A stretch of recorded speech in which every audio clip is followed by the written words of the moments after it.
This is DawgNation GameDay, live from Jittery Joe's in Athens.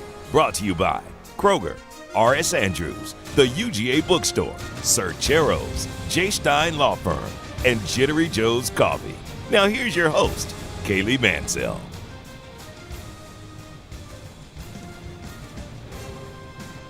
Pre-game show here at Jittery Joe's. As always, I am your host, Kaylee Mansell, and we have got so much to cover today. A great game for you in store. So much at stake on the historical side. A big day for Kirby Smart and the Dogs, and we are going to cover it all right here on the pre-game show. I've missed you guys. So glad to be back here at Jittery Joe's. I started my day off this morning with the Attack the Day coffee. Nothing like it. I feel fresh and ready to go for a true night game here in Athens. Let's talk about last week a little bit.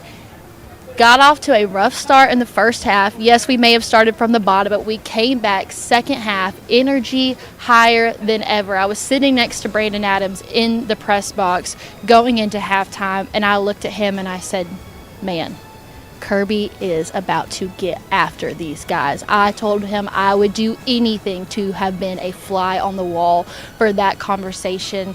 I swore that you probably could have heard him screaming from the locker room, but what do you know? The tape comes out. Shout out to SEC Network for that. We needed to see that. Kirby got stopped by a sports psychologist on the way into halftime and said, hey, be calm. Tell them what they need to hear. And what do you know? It was like, you know, when your phone's blowing up and you need to focus and you turn your phone on Do Not Disturb and your priorities are suddenly in line. That is what the Dogs did. They turned their mode on Do Not Disturb, got away with all the distractions, came out and did what they did as back-to-back national champions, and that was the team that we needed to see. A lot of good things to look at going into this game. We were bound to have a game like that to happen. I'm just glad that we went ahead and got it out of the way then. Now, let's talk about today. New opponent, our second to last non-conference opponent, the other one we will face for rivalry week at the end of the season, but we've got our gauntlet of SEC matchups coming up after this, and what way to celebrate our fourth consecutive home game other than a true night game. Now, I know what you're thinking. I've got my all black on today, black jacket, black dress, black shoes. I think we are going to see the black jerseys from the Dogs today. Now, I know that they've been teasing this for a while. The last time that we wore our black jerseys was versus Cincinnati in the Peach Bowl 3 years ago. 3 years is a lot of time, and I don't know if maybe the equipment team is just going into overtime mode with their marketing or this is some big PR stunt, but I'm sensing that they are going to come out in black jerseys tonight, and here is why. UGA football doesn't really get into the PR stuff like the equipment team does with their black uniforms, but they posted a graphic 2 days ago that was in all black and white, and I think that was intentional. And what better way to come out in black on Kirby Smart's 100th game as head coach here at UGA. Started back in 2016. Wow, 100 games, man. Time flies when you're sitting atop of the college football world. And with a win today, that would put him at 85 wins out of his first 100 games as a head coach. And that would put him ahead of his old master, Nick Saban, who only won 84 of his first 100. I think he does it tonight. I think they do it in all black. I have high hopes for the Dogs and what they're going to do for a big win today here for the Dogs in Kirby Smart's 100th game. Whew, that was a lot, but there's so much to be excited for. And I know that with a night game, Georgia fans are going to be bringing the energy. I expect you all to be on your worst behavior in the best way possible. All right, guys, let's get into it. Let's take a look at UAB here, see what they're bringing to the table for today's matchup. I'm going to fly through this quick because we've got so much to get to today. This is only our fourth time ever playing UAB. We sit at 3-0 all time. First matchup ever was 2003, and UGA won barely 16-13, but we've had no trouble with them since. Our last meeting with them was in 2021, where we won 56-7, and in our 2006 matchup, we won 34-0. Now, I do want to add that UAB was a program that actually shut down in 2014 because they wanted to save money, but they had an overwhelming amount of public support. And so they were actually officially able to revive their season in 2017. Infamous head coach Bill Clark there led them to 2 conference championships in 2018 and 2020, as well as 5 straight bowl game appearances. He had to step down for health reasons, so that gives us first-year head coach Trent Dilfer. I know he might be on some of y'all's good sides based on some of the things that he said this week, and we will cover that in just a moment. But I do want to add that before this, he had no college coaching experience. I feel like UAB is a pretty big job to take on when you haven't been the head coach of a major college football program. He was the Lipscomb Academy head coach from 2019, 2020. Won some state championships there, but this is a guy that's no stranger to the next level of playing football. He won a Super Bowl in the 2000 season as the starting quarterback for the Baltimore Ravens, and I know that he has been on the good side of a lot of you fans out there, had some good things to say this week, but in their last 3 games, haven't really been hitting the mark. They're 1-2. They did win their first game versus North Carolina A&T 35-6, but unfortunately lost to Georgia Southern 49-35 and Louisiana Lafayette 41-21. They were down by a lot going into halftime there. They made a little headway coming back, but have not had the season that they really wanted to. As far as key players go, the big one that we're going to look at today is their quarterback, Jacob Zeno, a Baylor transfer who's had a pretty successful season this far. He just hasn't had many guys around him to help contribute to that. He's thrown for 956 yards, which is more yards than he had thrown in any of his other previous stops, along with 6 touchdowns, but 5 interceptions on the season. And he's going to be looking to his number 1 target, Tiawan Palmer, who's already caught 12 passes for 148 yards and 1 touchdown on the year. Now, they are a pass-first team. We're going to see them pass the ball a lot today, and based on what we looked like in the first half against South Carolina last week, we were looking slow on those passes. This is a good day to get some practice in, making sure that we're right there defending our targets, not giving them any time to catch the ball. So I think today is going to be some good practice for our secondary based on what we saw last week. It's what we need as we head into our SEC gauntlet. Now, I do want to read you guys something that I know y'all heard this week on DawgNation. It's had a ton of views on social media, but I think it speaks to the character of first-year head coach for UAB, Trent Dilfer. He was asked about playing in an SEC night game atmosphere, and he said, "I've never played in anything like this. I've been to one SEC game when my daughter was being recruited at the University of Alabama, and we went to the Ole Miss Alabama game. And to this day, I think the Kentucky Derby is the coolest thing I've ever been able to go to. I think it's better than the Super Bowl. An SEC football game at night is a way better atmosphere than the Super Bowl. I think it's the second coolest thing I've ever been to as a spectator. So I'm personally really excited to go into an SEC game at night. It's different. I mean, their slogan, it just means more. It's different. It's true." That was Trent Dilfer on playing in an SEC night game atmosphere. To say that an SEC night game atmosphere is better than the Super Bowl is a huge hot take, and I know that we were all here for it. To hear him acknowledge that and to be just excited as we all are about having a true night game, I think it speaks to the kind of person that Trent Dilfer is. As a first-year head coach, that's the kind of things that get you excited when you go play big SEC, FCS opponents. It's a night game. It's not good just for the atmosphere, but for your players to experience. And so to hear him say this and acknowledge that is a huge thing. And I'm excited to see what we get to see from him on camera tonight when those fourth quarter lights go up. Everybody's doing their thing. I'm excited to see what he has to say about that after the fact. Now, as always, we are going to give you Jeff Sentell's intel. I got to sit down with him yesterday. We talked about the problems that we saw with special teams last week, how big of a recruiting game was it last week with everything that happened. We got a commitment this week, so we wanted to touch on all things special teams, recruitment, atmosphere. Here's Jeff Sentell with everything that you need to know. All right, we have Jeff Sentell, DawgNation's very own recruiting insider, giving us the intel that we need week in, week out. You've got the insight on the players that are in their first year, everybody coming in. And when we did the Next Generation series, you were really big on Peyton Woodring. We saw him struggle last week. Does UGA have a kicking problem? I don't think so. You got to remember, the Bulldogs play the best players they have. They play their best guy. And First of all, I think people focus on, Peyton Woodring's missed some kicks. He's 4 out of 7. I've heard it over and over. But this guy is the real deal. He's a real athlete. He can throw 85 miles an hour on the baseball field. He was an all-region baseball player in high school. But he was the number 1 kicker in the country. And people forget that, even Hot Rod struggles, but this is a struggle at Georgia, but this is a scholarship kicker.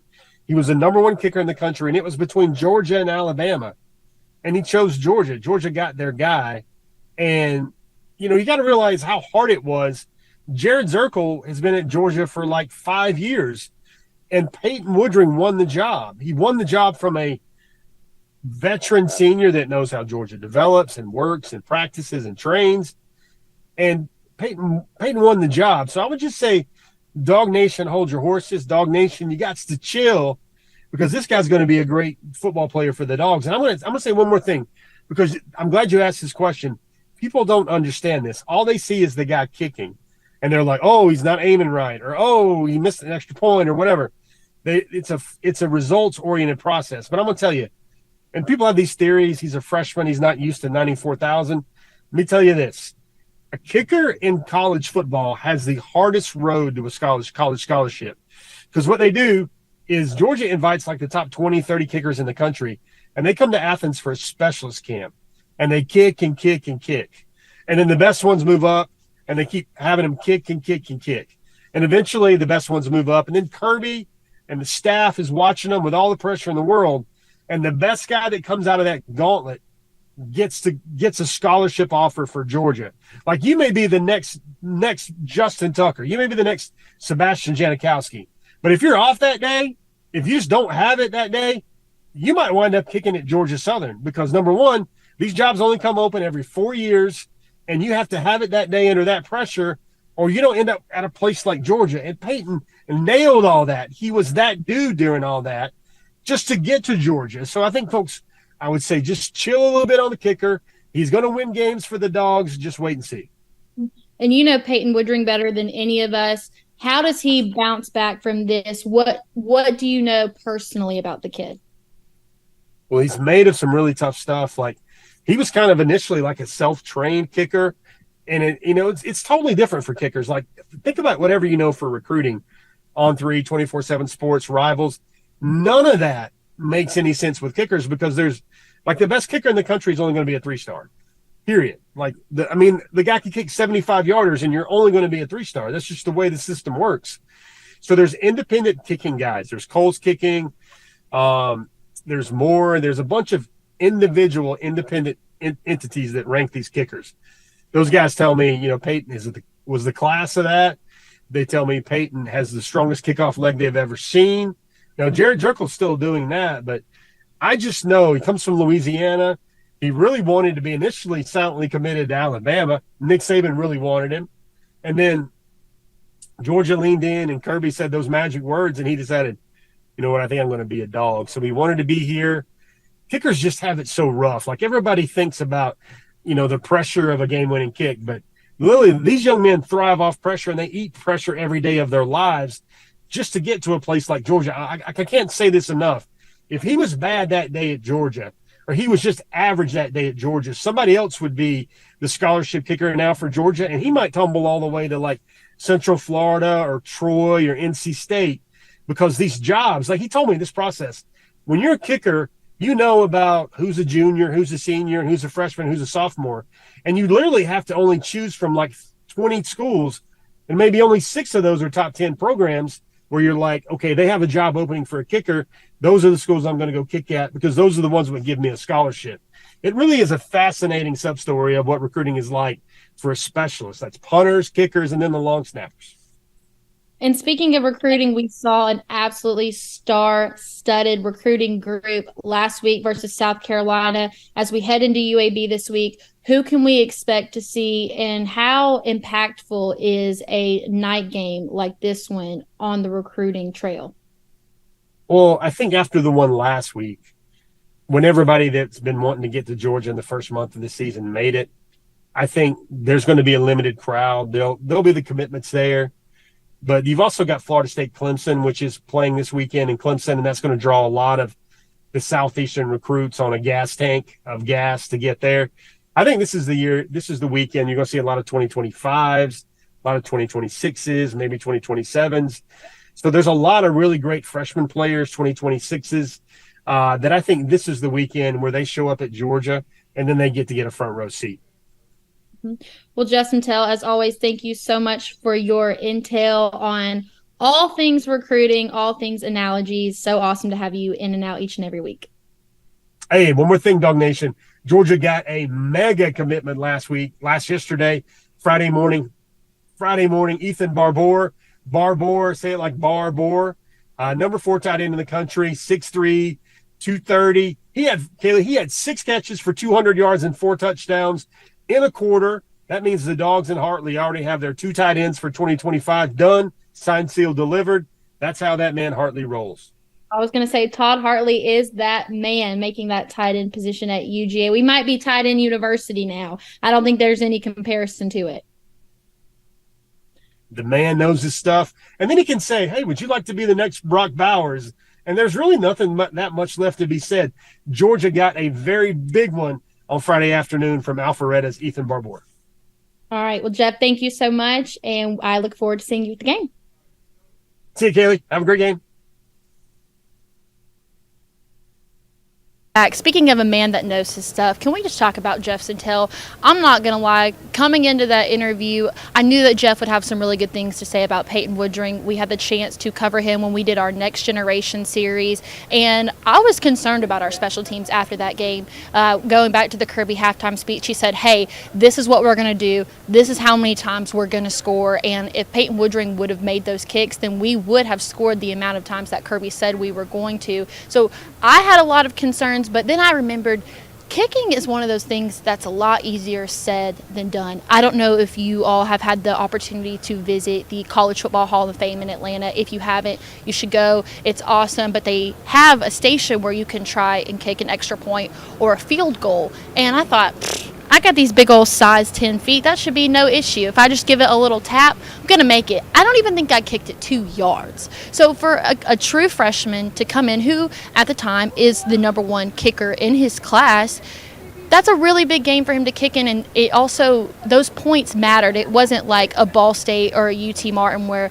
if you miss one, it's fine, and there wasn't as much pressure. But in a game like South Carolina where those extra points could change the outcome of the game, that's a lot of pressure on a young kid, and that was the first really big game that he had to do special or extra point opportunities in. So after hearing my conversation with Jeff, I hope you guys cut the kid a little bit of slack, because he does make a good point. There are no 4-star or 5-star kickers. Even the best ones are lucky to get a 3-star. Look at our class of 2024 punter, Drew Miller, who you guys get to see on Before the Hedges every week. He's the number 1 punter in the nation, and he's still unranked. If there was a better kid out there than Peyton Woodring, Kirby Smart would have got him, because those kicker spots don't come open easily. I believe that we've got the best guy that we can, and we're going to have him for quite some time. I have a feeling he's going to have the chance to redeem himself a lot this season and bring himself back up in the eyes of DawgNation. But for now, let's cut the kid some slack. I know he's a good kid, and I know he's going to get the job done.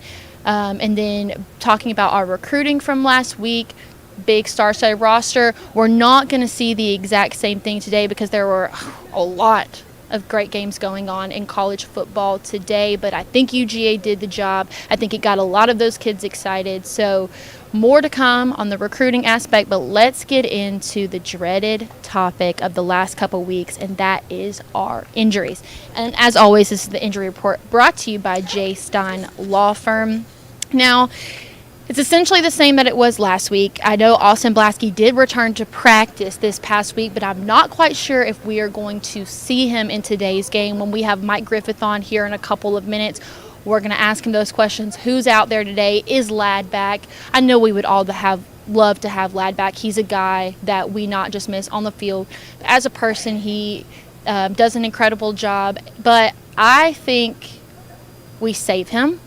I think we bring him on for Auburn next week, give him every opportunity to get healthy if he can, especially considering the group of wide receivers that we have right now with Marcus Rosenby, Jack St. back, Raw Thomas, Arian Smith, Dominic Lovett. I don't think that this is something that we need to rush.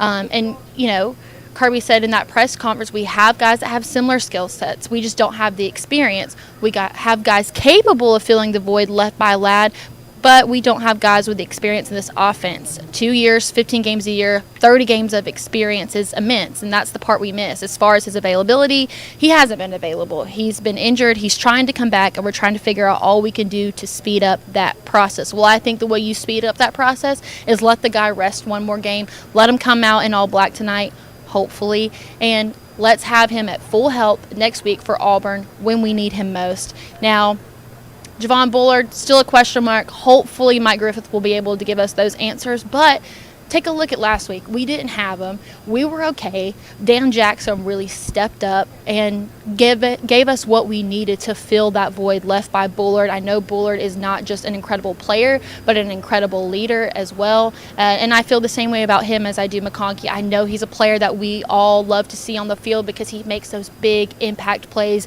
the things that go on highlight reels. But I would rather have them back at 100% health for a team like Auburn next week rather than tonight. As always, our injury report is brought to you by J. Stein Law Firm. If you or a loved one has been injured because somebody else did something wrong, look no further than our friends at J. Stein Law Firm. J. Stein is not only a grad student. He graduated from UGA Law School. He has over 20 years of experience handling injury cases, and they are a small firm, so you'll get that one-on-one attention that you need. Every client receives the time needed on every case, so when the time comes and you are in need, reach out to a fellow dog to get the service you deserve. Josh and his team are local, so visit them online at jsteinlawfirm.com. I'm pretty sure we will have that in the lower third, so don't forget about them. When something happens and you are in need, always think about our friends at J. Stein Law Firm. Now, let's get into our impact players. I try to bring you guys different ones every week. I want to touch on the different players here. So I am going to pull up my players right here. Let's talk about the obvious one right here, Dajon Edwards. Man, that running back position, there was a hole that we needed to fill. It felt like we were just missing one guy. And as we get into the thick of SEC play next week, we've got to have a stellar running back, a guy that we are confident in giving the ball to, who can make consistent plays and not just have to pull people from other positions to make things happen, because it's worked for us this far. But getting into next week, I'm not so sure that will be the case. So it's good to have him back. He had a career-high 20 carries and 118 yards, and he was the only Bulldog this season to rush for more than 100 yards in a single game. And we're not even sure that he was completely healthy. Imagine what he's going to do later on in the season. He really brought that spark back to the stadium that we needed so desperately. And he earned huge praise all week from his teammates. And I also wanted to add that it's just the 14th time a Bulldog has had 20 attempts in a game under Smart. Typically, we have 2 or 3 guys that we can consistently give the ball to. That's not the case this season, but we really made it work last week, and he shined when we needed him the most. And let's say there's a lot of crew love going on between this UGA football team. So many players in press conferences this week had so much to say about Dajon Edwards, starting with Kirby Smart. He said, I would have expected Dajon to be that effective last week, this week, or next week. He's a good back, a tough football player, and we're fortunate that he was healthy today. Don't you love that confidence that Kirby has? In Edwards, he said, I would have expected him to be that effective last week, this week, or the next week.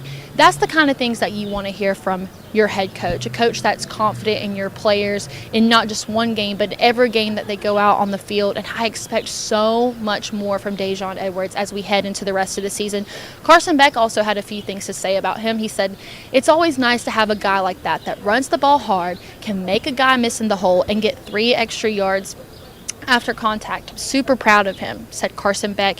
And as a quarterback, that gives you more confidence in your gameplay when you know that you've got a guy that can run the ball and not just a couple of yards, but constantly break tackles, make yards after contact, and you know that helps give him the motivation that he needs to keep going. Carson Beck is a throw-first quarterback. That's his strength. He can throw those downfield passes. We saw that last week, but when you have a guy like Dajon Edwards that you know that you can give the ball to and he's going to do the job that needs to get done, that definitely gives you a little bit more confidence as a quarterback. And I don't have this one on the slide, but I do want to add one more thing that Kirby Smart said of Dajon Edwards. He said he makes people miss in the hole. He gets yards after contact. He's very confident and experienced player who's tough. He's a traditional Georgia high school football player. He's a really good player from a tough area and an effective runner. Don't you love to hear that? He's a traditional Georgia high school football player. I will say, I cover games on Friday nights. I got the chance to watch Dylan Raiola and the Buford Wolves take on Marietta last night. And, man, Georgia does such a good job of getting those in-state kids that are the 4 stars, 5 stars, because, it's so competitive. We are in one of the top 4 markets for high school football anywhere in the country. So for Curry to be able to pull those kids who make an impact on the game like Dajon Edwards is huge. Now, my next player of the game, got to have Cash Jones. I haven't had the chance to put him in my impact players, but it's been too long. The guy's making too much of an impact. I mean, just another true Cinderella walk-on story. Not a Stetson Bennett, but man, Cash Jones is really filling a void left behind by some players that graduated, some that haven't been as healthy. Last week we saw him catch an 11-yard pass and ran for a 13-yard touchdown. To have a guy that can run the ball and catch the ball equally as great is so important for our offense and what they're doing right now.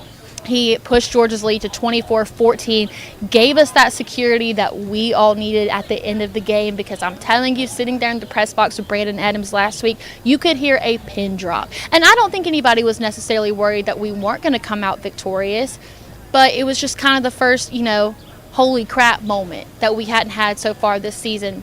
So for Cash Jones to be able to push the lead further late into the fourth, I think all UGA fans took a sigh of relief. He's really become an important piece of the Georgia offense this far. Injuries have decimated the running back room, as of course Branson Robinson is out for the season, and Georgia very well could be without Kendall Milton this weekend.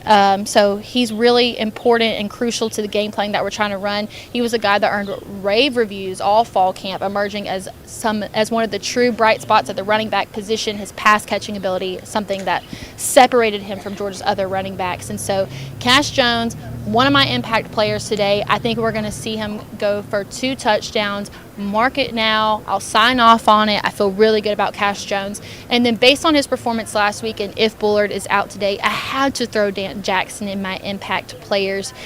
We haven't really seen much from him through the first 2 games. Last week he did everything that we needed to do, and considering that UAB is a pass-first team, he can keep the Blazers' air attack at bay today. UAB's rushing attack has been below average at best, and if the passing game can't get going early, the Bulldogs can jump out to a big lead. I know that's what we all want to see. And of course he had that interception last week against South Carolina late in the fourth that really secured that win for us. I have to say, I do want to brag on Spencer Rattler for a second. He might be the best quarterback that we face in the SEC all season, and to see that shutdown defense that we had with that interception that Dan Jackson had, it really gave us hope, and that right there looked like a national championship team to me. Now we're going to have Mike Griffith come on soon. I've got some big words for Mike Griffith, and he's going to hopefully let us know if, number 1, if UGA's wearing that black today, number 2, who can we expect to see on the field.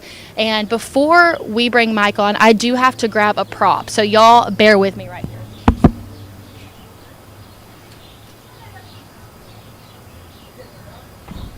I know y'all are looking at me like I'm crazy, but I promise this has a purpose. Yes, they are a little bit too big for my head, but we are going to make it work. So let's bring on our DawgNation resident, Mike Griffith.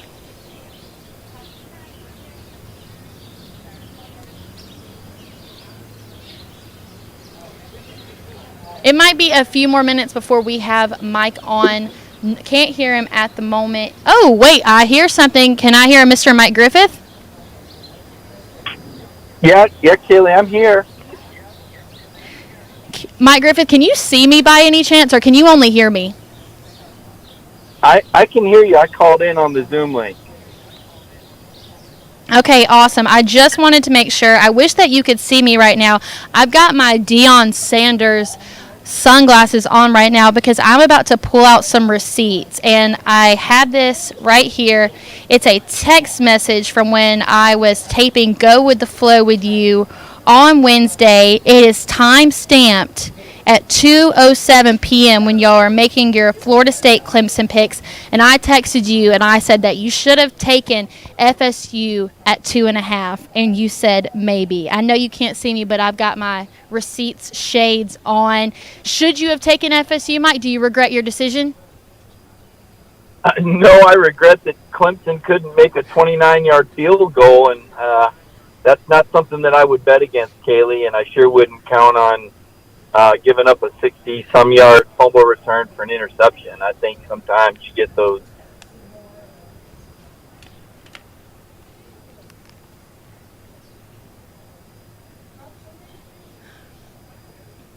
South Carolina would never beat them, but on that particular day, missed field goals and turnovers did the Dogs in, and today Clemson really did themselves in, unable to execute a 29-yard field goal and giving up, I think it was a 65-yard fumble return for a touchdown when they were in the process of closing Florida State out. But, I give Florida State credit, give their quarterback credit for playing through some pain. But, right now it looks like Deion Sanders is, going through some pain right now. The Oregon Ducks are putting it to him, and big win for college football. This is a good thing for college football to see Deion and Colorado get run out of that stadium, so we don't see any more of these copycat programs come in, try to steal players, throw any sort of academic integrity to the side with that many transfers. You can't tell me,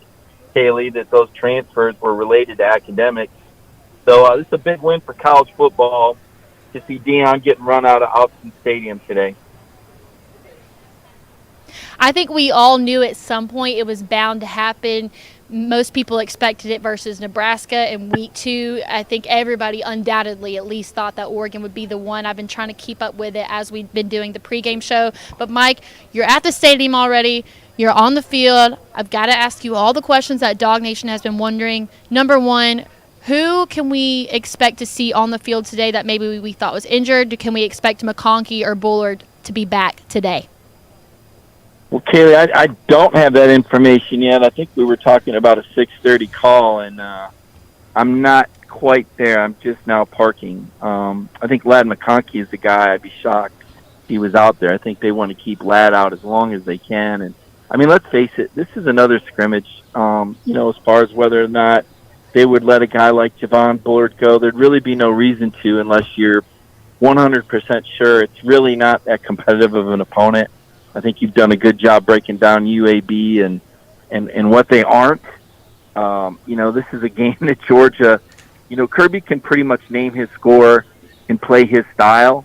And I know that's something you and I plan to talk about as far as, what does Georgia want to get done today? And, I guess I would just start with the ability to get the ball downfield. We know that this is a high percentage offense. We know that efficiency matters for Kirby and that he doesn't want to turn the football over. And we've seen Carson do a lot of checkdowns.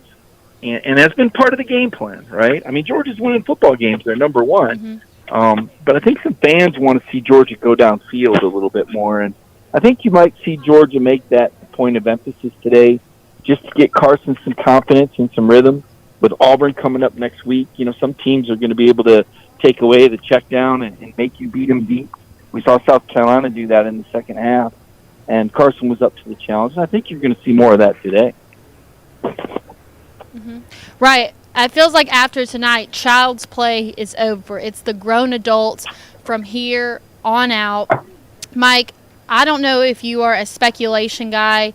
Do you think that there is a chance that we see UGA come out in their black jerseys for Kirby's 100th game? I hope not. Their colors are, red and white, and to me, those jerseys are for recruiting and pregames or preseason games that you play in Atlanta or bowl games. I think, my goodness, Kaylee, can you at least let the season ticket holders see Georgia in their authentic uniforms? If you can't see authentic competition, can we at least see Georgia wear authentic uniforms? This schedule, now granted, it has been a blessing in disguise. Because if we're going to be honest about it, I don't think there's anybody listening or watching right now that believes that Georgia has looked like the number one team in the country. I'm not saying they don't deserve to be, but they haven't really looked like it. And they haven't, to be fair, they only got pushed once, and they responded. But that was a South Carolina team lost by 2 touchdowns to North Carolina. So, to me, Kirby needs to get this final scrimmage in, get the guys some reps that he wants to see, maybe guys like Jordan Big Baby Hall on the defensive line, continue to bring him along. You mentioned Dan Jackson. I mean, get Dan some reps now against those elite receivers. You won't see him out there. Get guys like Cash Jones in the end zone now. He's not beating anybody in the SEC one-on-one in the open field. So get these reps in for these deserving players while you have the chance. So let me ask you this, Mike. I agree with you. I don't think that we've looked like the number one team all season yet. In your mind, who is number one or who should be at number one? Well, I mean, right now it's a beauty contest. And, Kirby will tell you, you don't have to look like number one right now. All you got to do is win games. And if you don't win the beauty contest, Kirby doesn't care, okay? Kirby is not affected by what fans think, what media thinks. All he cares about is getting his team as developed as possible. And so that's going to be the approach from Kirby. As far as which team has, to me, looked the most impressive, I think Washington has. And I think Oregon today I agree. is making a pretty good case, although, they had to go to, the final moments there to beat Texas Tech on the road. I mean, Georgia hasn't been really tested. I mean, they're down to South Carolina, 14-3 at home at halftime, but I'm with you, Kaylee. I never thought Georgia was going to lose that game. I never really felt that. Of course, I never really do. I mean, I never thought they were going to lose to Ohio State either. And a lot of people thought they would. So I think Washington with Michael Penix has looked really good. I think it's going to be interesting to see how Ohio State fares against Notre Dame tonight. That's a game to keep an eye on. I think Texas, they play against Baylor on the road. They've got a big win in Bryant-Denny Stadium. I've never really trusted Texas.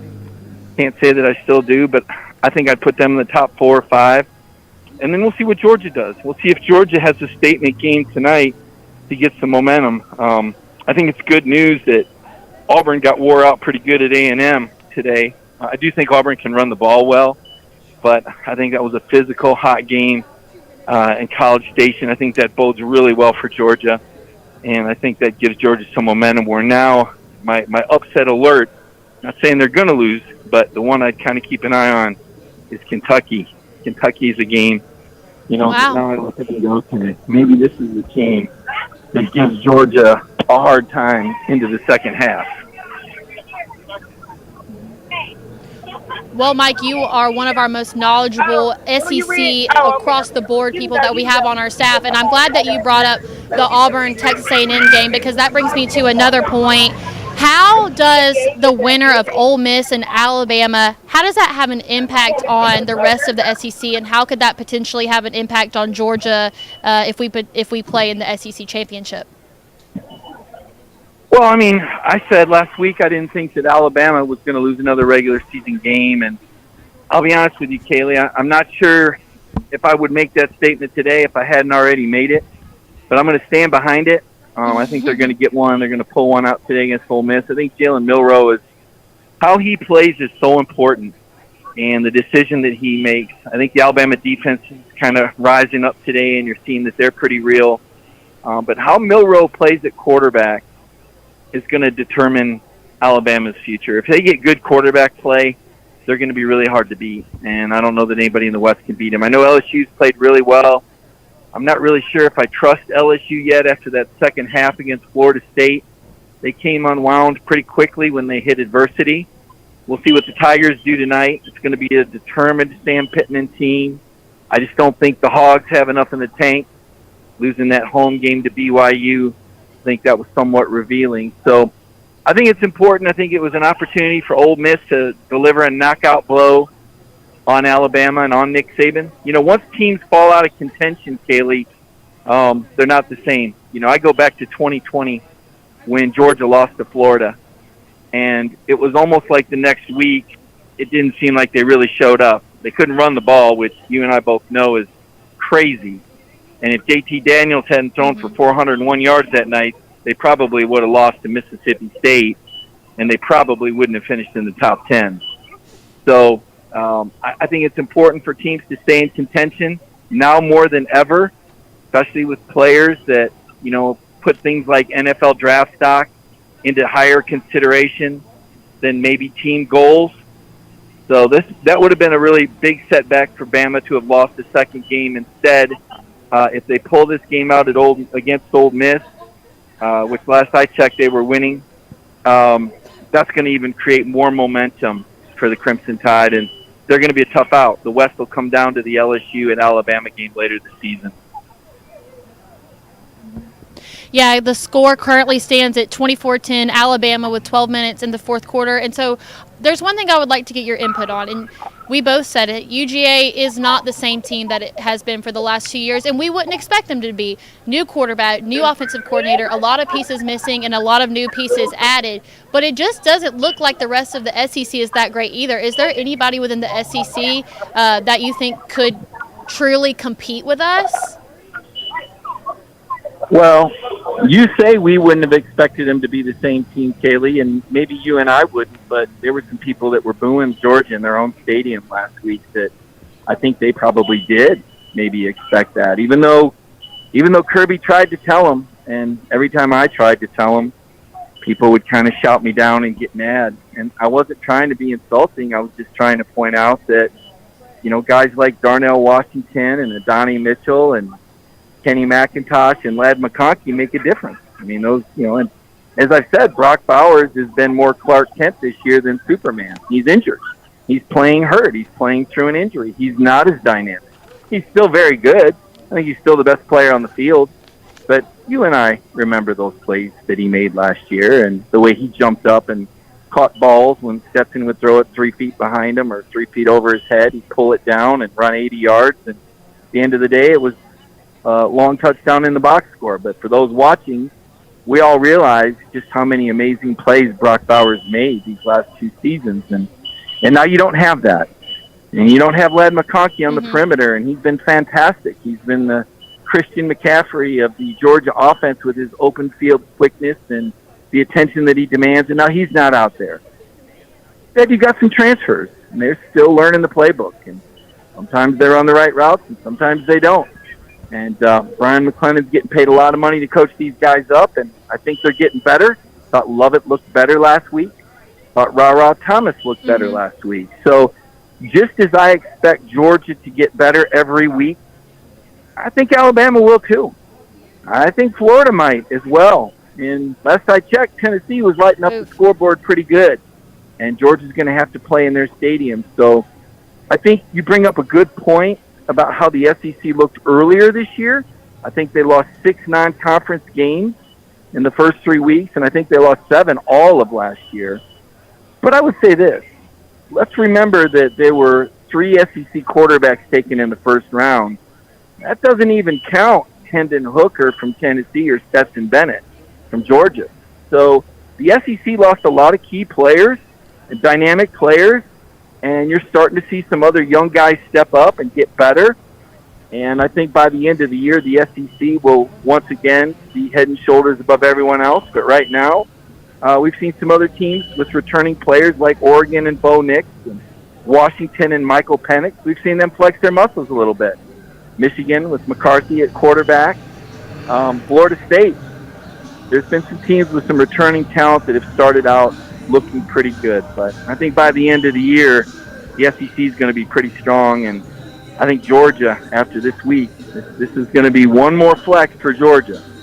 And like you said, when it gets real next week on the Plains, I think the Dogs are going to be ready to show up and take a big old bite out of the Auburn Tigers.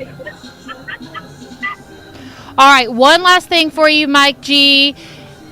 As you say, this is our last scrimmage before we head into Gauntlet SEC play. What is the biggest question that we need answered tonight? What is the biggest thing that we need to improve on before we go on the road next week to face the Auburn Tigers? I want to see better quarterback play, Kaylee. I want to see Carson Beck go downfield. I want to see Brock Vandagriff and Gunnar Stockton get more reps, just in case. just in case Kirby decides that he wants a more mobile quarterback or needs a more mobile quarterback, a different sort of offense, because maybe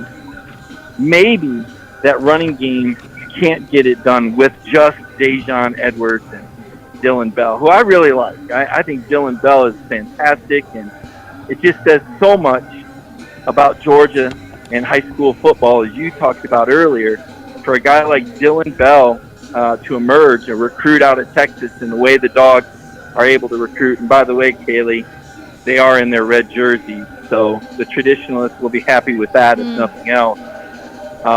I want to see the pass game improve. I want to see some balls. I want to see some explosivity out of the offense. And defensively, unfortunately, you kind of got what you got. I'd like to see some of those edge guys behind Chaz Chambliss tighten it up a little bit, be a little bit more assignment sound. They're going to need better play off the edge. You're going to need Jordan Big Baby Hall to continue to step up at tackle. Kirby kind of told everybody that you didn't have any train wreckers or havoc makers in the spring, and people didn't want to hear that. And, Warren Brinson argued about it. I think he's got one tackle so far this year, but it kind of is what it is. So Nazir Stackhouse and Zion Logue and Warren Brinson, those guys need to continue to get better every week.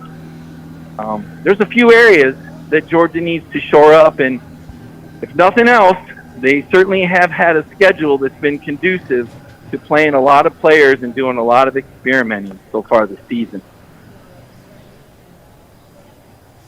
Well, Mike Griffith, we have kept you long enough, but thank you so much for joining. Thank you for your insight. We know that we can always count on you to give it to us real. So I will see you very soon, and thank you so much for taking the time. Look forward to it, Carrie. Thank you. Wow. Mike Griffith telling us everything that we need to hear. He made a lot of really good points there, especially now. This might come back to bite me in the butt when I say this, but sometimes I feel like I don't tell you how I feel all the time, and this is how I felt when talking about going long for passes. Carson Beck's strength is allegedly throwing the ball downfield, and we didn't see him do that in the first half against South Carolina, and I know that's not entirely up to him. I don't know why we waited until the second half to see him go yard, because here's the thing. If that is his greatest strength, because we know he's not going to run the ball like that, if we aren't confident in him to make those long passes and go down the field, then he's not our QB1. So I agree with Mike today. We need to see them pass the ball downfield more. We need to see a lot more out of Carson Beck, considering that's his strength. And then I would like to also see Brock and Gunnar get out there. Sorry, that is my rant of the day. That's just how I feel. I know that when the interview with Mike was going on, y'all probably heard some loud noises coming on from behind us. That's because we're here live at Jittery Joe's, our location sponsor. And they do such an awesome job of getting us set up for the pregame show. These commemorative cams, I bring them up every week. I have the Attack the Day one. The coffee on the inside is just as beautiful as the designs on the outside. As you all know, Jittery Joe's voted the best coffee shop in Athens 13 years in a row, and there's a reason for that. I'm a coffee fanatic. That's no surprise to you all. I'm sure you can tell by how hyped up I am every week and how my hands shake all the time that I'm a big coffee person. So I'm going to give it to y'all real and let y'all know when the coffee's good.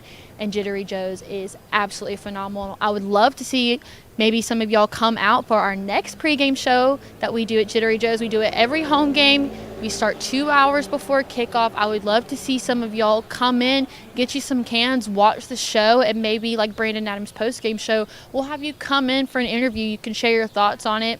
Even if you're in Athens and you don't go to the game, come here, hang out with us, be a part of the action that we have here at Jittery Joe's on South Millage. All right, back to the game. Let's talk about the keys. I didn't have the passing game on my Kaylee's keys of the week, but I'm glad that Mike talked about that because I do think that we need to see a lot more of that today. I know that we haven't been getting as many possessions because of the new college football clock rules that are quite frankly ridiculous in my personal opinion, but we've got to find success on the ground today. Just one consistent running back is not going to be enough going into the SEC, especially if we're not getting the passing yards and passing touchdowns that we have seen in recent years. Got to focus on finding success in the run game, and we know that Dejon Edwards is capable of it. We need to see more from Kendall Milton, maybe see more from Mekhi Muse or Cash Jones, because it's only going to get tougher from here. It's like I told Mike, this is our last child's play. It's all grown men play after this, so we've got to be able to establish our identity, not just in the passing game, but in the run game, because it all goes uphill from here. It's only going to get tougher, so we've got to answer those questions. Also, too, I talked about this a little bit earlier in the show, but I want to touch on it again. In the first half against South Carolina last week, we looked distracted.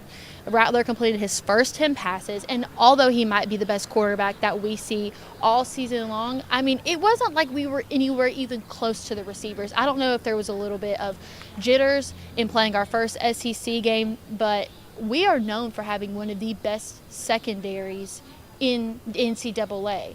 And not just with what we've done the last 2 years, but we consistently bring in the 4-star, 5-star guys, and even the 3-stars that end up being absolutely phenomenal. And we cannot let that happen moving forward, because if we get exposed as a team that you could pass the ball on, people are going to continue to challenge us. We're going to see Florida throw the ball on us. We're going to see Tennessee throw the ball on us. We need to let them know that we are not a team to be throwing or going yard on, because we are supposed to have those quick defenders that we've seen in the past. So we've got to make sure that we are covering them a lot better today. I thought that's one thing that Clemson did a really good job of today against Florida State. Florida State has a great receiving core, but Clemson's defense smothered them. I need to see more smothering from our UGA secondary. And my last key to the game today was just a special teams bounce back. We've got to be able to control the things that we can control. I know I told y'all to put Peyton Woodring some slack, because he's a true freshman coming out in a massive game.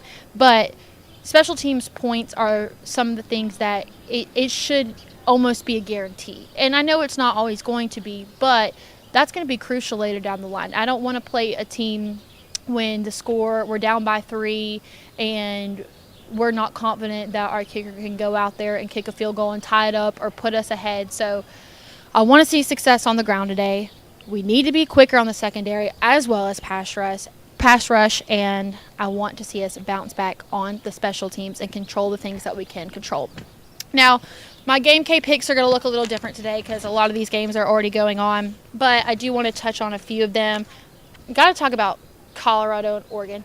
I like Coach Prime. I think that how quick Deion Sanders turned that program around is admirable. I know everybody's not a big fan of him, but when you're a guy of that stature, you can't make everybody happy. And I would have liked to see them play Oregon competitively. I know Travis Hunter was out today. I don't think, even if he was in the game, that it would change the outcome. Maybe Colorado would be able to cover the spread.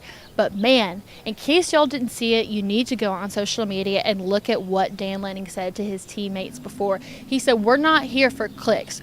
We play to win. We don't play for clicks. We play to win." My God, if that doesn't sound like Kirby Smart, I don't know what does. Dan Lanning learned from the best. That sounds like a Kirby Smart comment, and he's right. They came out there today, and they're putting it down on Colorado. I saw a video of Colorado's, one of their defensive players, Trevor Woods, one of 3 initial Colorado players to stay after everybody transferred, stomping on that Oregon logo, and man, did they get what was coming to them. What goes around comes around. The Cinderella story, it was bound to end at some point, and it happened today. It's still going on right now.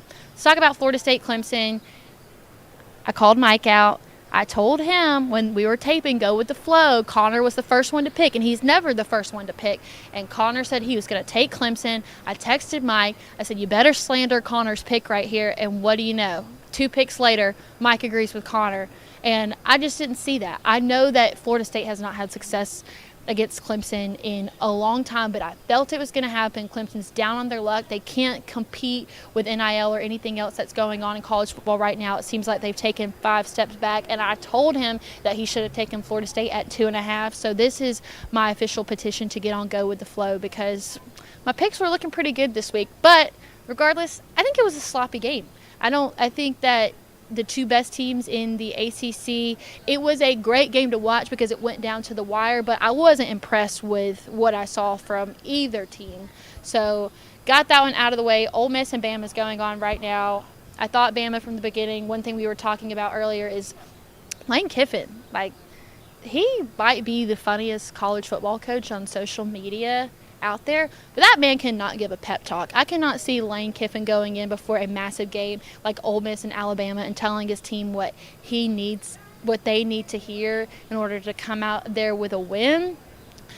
I'm going to give you all a vocabulary word that I taught the DawgNation team this week so you can use it moving forward. It's a keyboard warrior. And keyboard warriors are people that are funny over the phone but are dull in person, and I think Lane Kiffin is a keyboard warrior. So if y'all use it in a text message or in a sentence or in a tweet this week, let me know. Give me credit, because that is what Lane Kiffin is. I did not think that Bama was going to struggle against them. Not once. Shaky first half. Bama's going to come out with the win. Ohio State, Notre Dame going on tonight. Notre Dame's just one of those teams that I don't keep up with, because at the end of the day, it doesn't matter. Even when they get into the playoffs, they get smacked in the first round. So I think that Ohio State comes out with a big win tonight, covers the spread. UCLA, Utah going on right now. I haven't had the chance to check the score, but I did have Utah winning that game. Utah might have the toughest schedule in all of college football right now. And then Arkansas, LSU. Y'all know I'm a big advocate of Sam Pittman, but the Hogs don't do it tonight. All right, so I was going to try to get to some of your comments. We ran a little bit long, but I wanted to make sure I talked to Mike Griffith as long as I could. We haven't had the chance to have him on the pregame show as much as I like, because he's been going to different SEC games and writing amazing articles for us, but I wanted to make sure that we got in a lot of time with him today, because Mike Griffith really is such an awesome insider, and he gives great input, and I like him because he sticks true to his opinion. He doesn't care what anybody thinks or what anybody says. He's going to tell you not always what you want to hear, but what you need to hear. Now, we didn't get to do our dog walk today. We did start the show a little bit early, so I want to encourage you guys to go check out DawgNation.com to look at the dog walk that our wonderful host of DawgNation Daily, Brandon Adams, taped, as well as Anna Ruth, one of our University of Georgia freelancers. She is at the tailgate. She was at the Letterman tailgate today. She presents a tailgater with a Kroger gift card, and she does a phenomenal job. If y'all haven't had the chance to check out her tailgate videos, you need to. You can find them on the DawgNation website, or you can find them on social media, and I actually got to meet her today for the first time. What a lovely young woman, and we're going to try to have her here for Kentucky so y'all can see her for the first time and she can give us her insight on the dogs. But like I said, if you want to see the dog walk, you want to see what we've been doing at the tailgate scene, please go check it out. I know the first one, she had Carson Begg's family and said their tailgate was awesome, and she was with the Letterman's tailgate today that only happens once a season. So that's the kind of content that you'll miss out on if you don't check out our website on game day. We have a whole game day design that you guys definitely need to check out. All right. Whew. I know we had a lot for you guys today. One last game before we hit the road. We're going to play 7 SEC games, and you can just feel it in the air. I know Mike Griffith kept saying that this was our last scrimmage, but today is a lot more than that. It is a day in history for us. Kirby Smart's 100th game as a coach. He's such a legend. I mean, just what he's done for the UGA program led us to 2 national championships, and today he is going to make history himself with hopefully 85 wins and 100 games, and I cannot wait to be there and watch it all. And a true night game. I'm excited to see those red lights come on in the fourth quarter, flashlights up. This might be the last one that we have for the rest of the season, so we got to cherish it, guys. All right, kickoff before the hedges is coming up soon. Check out DawgNation.com all day today for not just tailgate videos and dog walk, but for the articles that Connor and Mike worked so hard on during the game to give y'all the insight that you need.